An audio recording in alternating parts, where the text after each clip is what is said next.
Kita semua tahu kan, kecerdasan buatan atau AI itu lagi mengubah cara kita kerja. Tapi gimana kalau AI juga mengubah cara kita diserang? Nah, sekarang kita akan masuk ke medan perang cyber yang benar-benar baru, di mana senjata terhebat kita ternyata juga jadi kelemahan terbesar kita. Oke, kita mulai dengan sesuatu yang agak aneh ya. Sebuah paradoks. Teknologi yang kita pakai buat melindungi diri kita justru jadi alat paling ampuh buat para penyerang. Loh, kok bisa? Tenang, kita akan bedah bareng-bareng. Ini dia peta perjalanan kita. Pertama, kita lihat dulu peran gandanya si AI. Terus, kita bedain apa sih bedanya ratasan zaman dulu sama trik-trik AI sekarang. Kita akan bongkar satu kasus nyata, intip apa aja alat yang dipakai penyerang, dan yang paling penting, gimana cara kita bertahan. Oke, mari kita pahami dulu kalau AI ini punya dua sisi. Di satu sisi, dia itu kayak penjaga kita yang paling waspada, nggak pernah tidur. Tapi, di sisi lain, dia juga bisa jadi pencuri yang paling cerdik dan licin. Sebagai pembela, AI itu udah kayak penjaga super. Coba bayangin, dia punya kemampuan buat memproses data yang luar biasa banyak yang mustahil buat manusia. Dia bisa nemuin keanehan sekecil apapun di aktivitas pengguna dan bahkan langsung bertindak buat nanganin insiden secara otomatis. Ini benar-benar ngasih tim keamanan kita ruang buat nafas, jadi mereka bisa fokus ke ancaman yang lebih rumit. Nah, disinilah letak inti dari pembahasan kita. Meretas itu sekarang bukan cuma soal nyari kesalahan di baris-baris kode. Zaman sekarang, ini tentang memanipulasi cara AI berpikir. Coba kita pikirin retasan tradisional, contohnya SQL injection. Ini tuh ibaratnya kayak nyongkel kunci pintu yang udah rusak.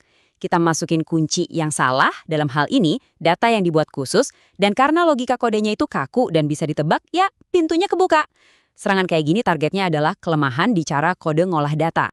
Nah, sekarang coba lihat bedanya. Kerentanan AI itu sifatnya probabilistik. Targetnya bukan lagi kode, tapi proses penalaran dari si model AI itu sendiri. Metodenya bukan masukin data yang salah, tapi ngasih instruksi yang menipu. Jadi, ini bukan lagi soal nyongkel kunci, ini lebih kayak meyakinkan satpam kalau kita ini bosnya, terus minta kunci gedungnya baik-baik. Dan kutipan ini, wah pas banget buat merangkum semuanya. Intinya adalah, kita nggak lagi ngelawan bug di dalam kode, sekarang kita ngelawan kemampuan AI untuk ditipu pakai bahasa manusia. Pertanyaan bagus. Mungkin semua ini kedengarannya masih kayak teori ya, tapi ancaman ini udah beneran terjadi di dunia nyata, dan dampaknya itu signifikan banget. Yuk kita lihat satu kasus yang real. Kita akan bahas insiden yang dinamain Echo Leak. Ini adalah kasus besar pertama yang diketahui di mana teknik prompt injection dipakai buat nyolong data di sistem yang beneran lagi jalan. Coba perhatiin lini masa ini. Ini bukan cerita jadul loh. Ini ancaman modern yang baru aja ditemukan dan ditangani sama para peneliti dan perusahaan teknologi raksasa. Ini nunjukin betapa nyata dan mendesaknya masalah ini sekarang. Sebelum kita bongkar serangannya, ada satu istilah penting yang harus kita pahami, zero click exploit. Maksudnya apa? Artinya, si korban nggak perlu ngapa-ngapain, nggak perlu ngeklik link, nggak perlu buka lampiran, cuma dengan nerima email aja, data bisa langsung kecuri. Nah, ini tingkat kecanggihan yang bahaya banget. Jadi, gimana cara mereka melakukannya? Serangan Echo Leak ini benar-benar kayak sebuah mahakarya.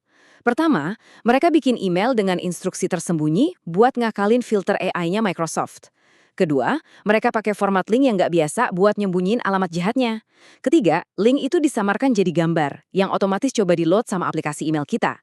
Dan yang terakhir, ini yang paling cerdik, mereka pakai layanan Microsoft sendiri sebagai jembatan buat nyelundupin data curian keluar. 4 lapis pertahanan, jebol tanpa satu klik pun. Echo Leak itu cuma satu contoh spesifik. Sekarang, yuk kita lihat gambaran yang lebih luas, gimana para penjahat cyber secara umum pakai AI buat melipat gandakan kekuatan mereka. Yang benar-benar bikin ngeri di sini adalah gimana AI ngasih kali booster ketiga pilar serangan, kecepatan, skala, dan personalisasi.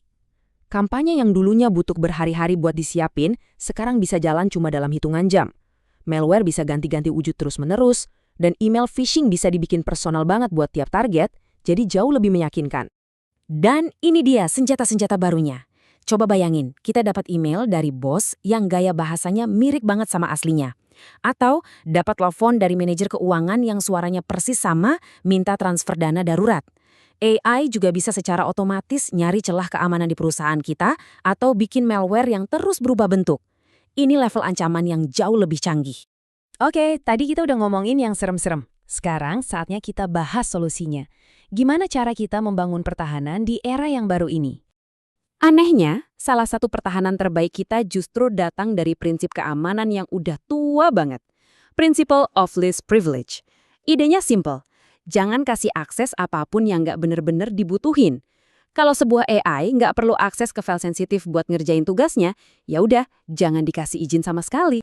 Oke, ini langkah-langkah praktisnya. Pertama, batasi kemampuan AI kita. Anggap semua data yang datang dari luar itu berpotensi bahaya. Bikin batasan yang jelas antara instruksi kita dengan data yang diolah AI. Selalu cek lagi output dari AI sebelum dipakai. Dan yang paling penting, coba terus-terusan buat menyerang sistem kita sendiri, seolah-olah kita ini peretasnya. Kalau ada satu hal yang perlu kita ingat dari semua ini, ya ini dia. Fokus kita nggak bisa lagi cuma soal nambal kode yang bolong. Kita harus mulai berpikir tentang gimana cara kita mengelola, membatasi, dan memverifikasi perilaku dari sistem cerdas yang kita ciptakan. Dan ini membawa kita ke sebuah pertanyaan penutup yang lebih besar. Ketika batas antara data dan instruksi jadi kabur, fondasi kepercayaan digital kita mulai goyah. Nah, membangunnya kembali, itu adalah tantangan besar buat kita semua di era AI ini. Terima kasih sudah menyimak.